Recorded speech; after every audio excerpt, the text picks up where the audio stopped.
Hello to all of my members. Welcome to this step-by-step loose watercolour painting of some peonies in a clear vase. I like to paint watercolours in a very loose style, but I also like to give you lots of structure so that you can achieve it, or it can become achievable. For a full list of all the materials I will be using in this tutorial, along with a link for the photograph, please see the description below. The first thing I did was I drew the outline for these peonies in the glass vase. As you can see there, I'm using masking fluid from Jackson's Art Supplies to apply the masking fluid onto the very light areas of the glass vase. Once that's dry, I can paint over the top and I don't lose my light. And when my painting has dried off, I will peel off the masking fluid to show a very light white area of the paper for highlights on the glass vase. I just wanted to talk about the colours that I'm going to use, and most importantly the pinks. So I'm thinking of using Opera Rose by Winsor & Newton. I know this colour does fade, but I do love it, so I will be using it. But if you're worried about fading, you could use Schmincke's Quinacridone Magenta or Kors Quinacridone Magenta. They're a good substitute, as well as Winsor & Newton's Permanent Rose. I'm going to be using all four in this tutorial so you can actually see the difference and you can judge which one you'd like to use. I'm using Saunders Waterford watercolour paper. It is 12 by 16 inches. It's a cold press surface.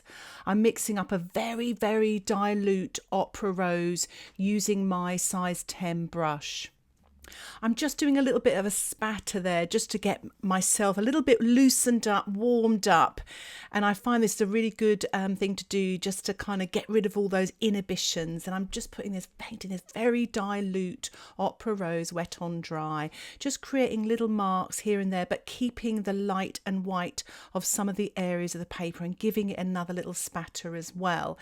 So this is kind of leaving very light areas of the paper, but also painting very light shading. And I'm just using some water there on the right hand side, again just to loosen up. This is a little bit of permanent yellow. You could use cadmium yellow pale or lemon yellow along with Prussian blue. I'm painting this wet on dry, and I've spattered a little bit of the pink as well, just to keep things really, really loose. This is kind of like my brush is dancing about the place. I'm not sort of filling in like a painting by numbers style. I'm making marks with my brush, very loose, free marks, using a little bit now of the Quinacridone gold as well to kind of warm up that green. So this is the lightest shading to begin with here, and as it gradually build light to dark, and I'm just giving a spatter wet in wet to enable me to keep nice and loose. I've mixed up a little bit of green now with a pink, and I'm just painting some shadow colours at the bottom of the vase here. And actually, if you mix pink and green together, you get some nice neutral colours. So I'm kind of doing this a little bit wet on dry with a touch of wet on wet here where the leaves are wet also. My painting has dried, and I'm using my size 10 round brush, and I'm just painting on a little bit of Kors Quinacridone Magenta and a little bit of Opera Rose as well, just to keep the colours really bright. If you look at the centres of these beautiful peonies flowers, they're quite abstract really, and they sort of go round. You're just looking at these sort of light, medium and dark tonal pink values, and I'm just sort of painting these abstract marks on and then softening the edges here and there. I'm using my size 6 brush here and just sort of painting wet on dry, but where the paint is wet, I'm allowing it to sort of run into that just to create some nice happy accidents, and just adding water sometimes as well to dilute. And it's quite nice because you're getting almost abstract effects here. And if you look at the photograph and half close your eyes, a lot of the markings in the peony flowers are quite abstract as well, all these sort of lights and darks and mid-tones, and it's fun just to create marks in a very loose style and just see what happens rather than sort of slavishly copying, because it's almost impossible to do. There is so much detail here, you would spend hours, and in this way you can be quite loose, and just to create an impression of these beautiful flowers. As you saw there, I just dropped in some more clear water just to see what happens, because sometimes that's a wet wash going into a drying wash and you might get some backgrounds there which will create some nice sort of crinkly darker edges. And as you can see there, I'm just lifting out as well with my size 6 brush, and again dropping in water just to try and create something, you know, experiment almost. And as this is not quite the star of the show, it doesn't need as much attention to detail as perhaps this one I'm now painting here. Again, starting off with the Quinacridone Magenta by Core, and just working sort of wet on dry, but also diluting and wetting, again trying to create happy accidents. You saw there it was a little bit too much, so don't be afraid to lift off with your paper towel as well to get things going.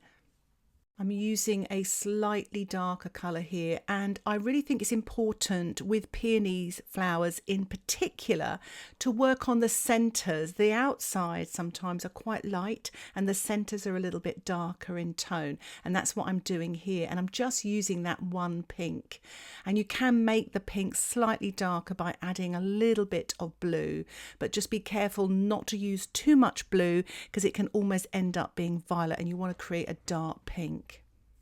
So I'm almost working in a circular fashion here, starting from the centre and then working my way out and softening with water with this size 6 brush, working wet on dry and introducing water to blend and soften edges, trying to keep the marks different, really kind of looking at the photograph, looking at those shapes, those almost abstract marks in the centre of the flower, and just trying to emulate them and copy them as much as I can by keeping the painting still loose by dropping in water. And as you can see here, I'm working on this front peony here, working again in this sort of circular fashion, keeping the marks different, dropping in colour. And if you don't like what you do, just wet it with some water, lift off and just carry on and just work, you know, sort of trust your eyes and just play around with this. It's a really nice exercise to do just in mark making with your brush. I think one of the important things to do is remember to keep your light. So when you're working on this next stage where you're building up some sort of midtones and details, you want to make sure that you don't paint over your light areas. It's easy to it can easily happen, and what I would suggest, if you see that you're doing it, wet, lift off with a paper towel and carry on.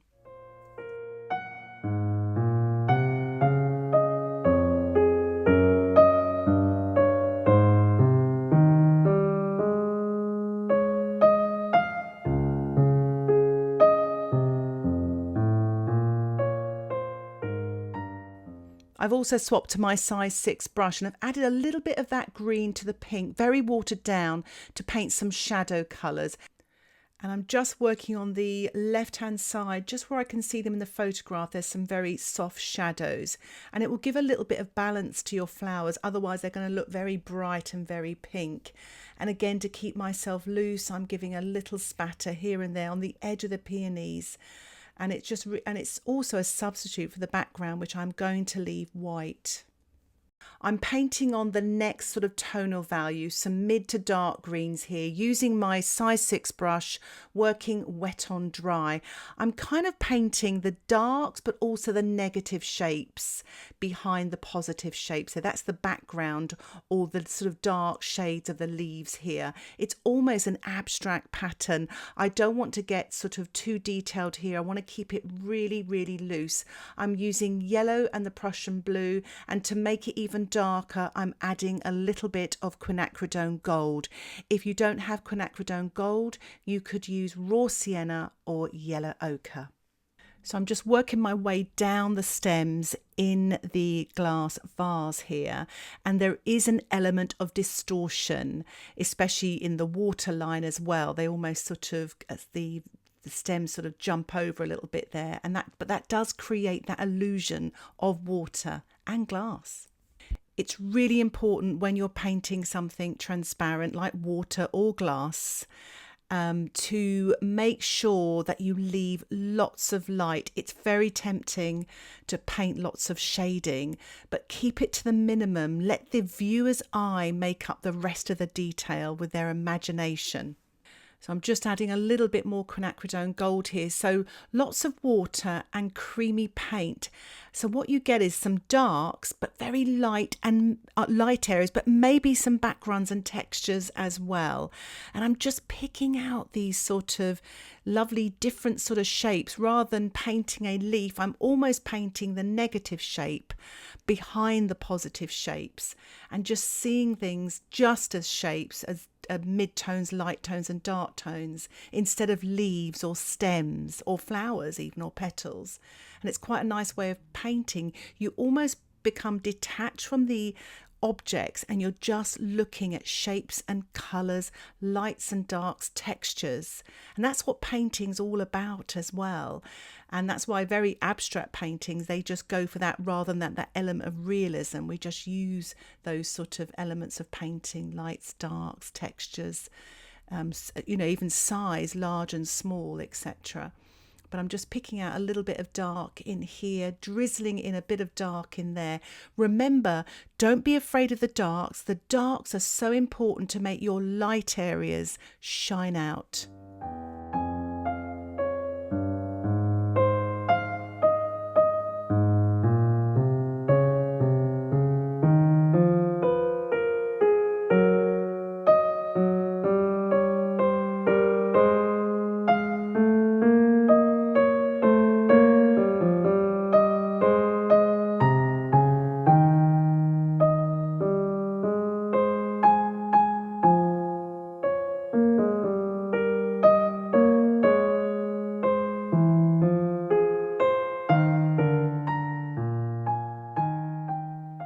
Just painting a little bit of shadow on the outside edge of the vase here using my size 6 brush, and I've mixed up a little bit of the Prussian blue, a touch of pink and actually a touch of green. It's just to have a very, very neutral colour. I'm painting this wet on dry and I'm going to soften just with some clean water as I go into the centre of the vase, trying to blur some of the edges as well, even the leaves at the top of the vase there. And I'm working on the right hand side as well, coming down, but using lots and lots of water. The shading there is very pale, so don't be tempted to go too dark because it will almost look like an outline, and you want to keep it soft so it creates the illusion of clear glass.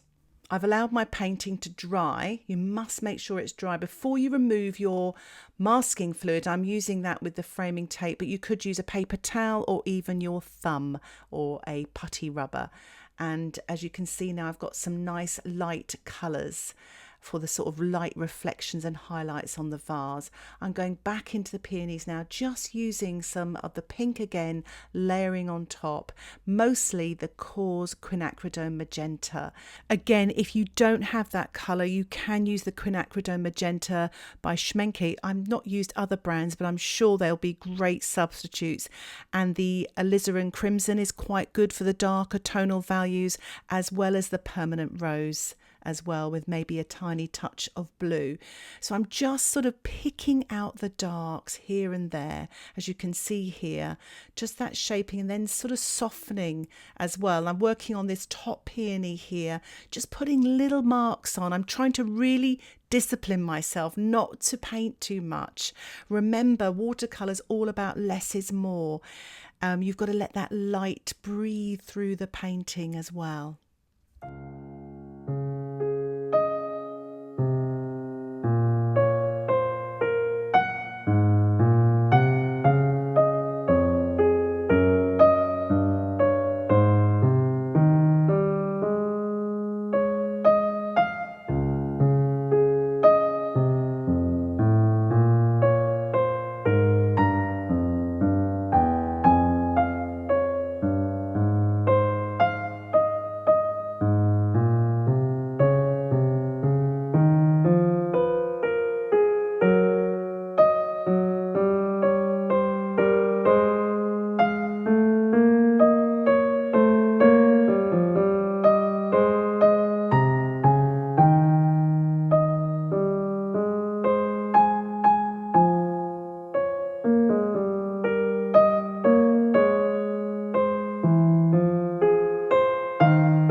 just really concentrating on the centre with these peony flowers and just sort of bringing them out, still using that Quinacridone Magenta by Core. And I think I might have put a tiny bit of blue in there just to kind of darken it up a little bit, just for these very shadowy areas here. And it's so much fun to do this, and you can be quite loose, as I say, and just to kind of just create your own stamp on it by making your own marks. As you can see here, they're all lots of abstracty marks here, and this is, I love Impressionist painting, and this really reminds me of Impressionist painting. And you know, it is all mark making. I just recently went to a visit to the National Gallery, and wonderful there, looking at all the Impressionists, Monet, Renoir, Degas, post-impressionists, Van Gogh, and just going right up close as they allow you to, but looking at the marks, and they are just brush strokes, marks, and then you stand back and it becomes more like a picture. It makes sense of it. But what I love, even paintings by the great masters, you know, sort of 15th, 16th, 17th century, and they paint these beautiful satin gowns, and they're still life. You go right up close, it's all just, I don't want to use the word splodges, but they're all paint marks. And when you stand back, it makes sense almost. And that's what I love about painting. It's magical. You're creating an illusion, a 3D illusion on a 2D surface. So I'm just finishing off here with the darks and the details to finish my painting, trying not to do too much. I really had to discipline myself with this one. It's so easy to overpaint. Really hope you enjoyed this tutorial and that it inspires you to have a go at maybe painting some peonies or roses, sort of in a very loose style in a clear vase. You can change the shape of the vase as well, and even paint something from your imagination. If you have any questions about this tutorial, please put them in the comments section. And if you'd like to share your work, remember you can do so on the members Facebook page. Details about that can be found in the description below. Thank you so much for supporting me here on the memberships and for watching this tutorial. Happy painting. Bye for now.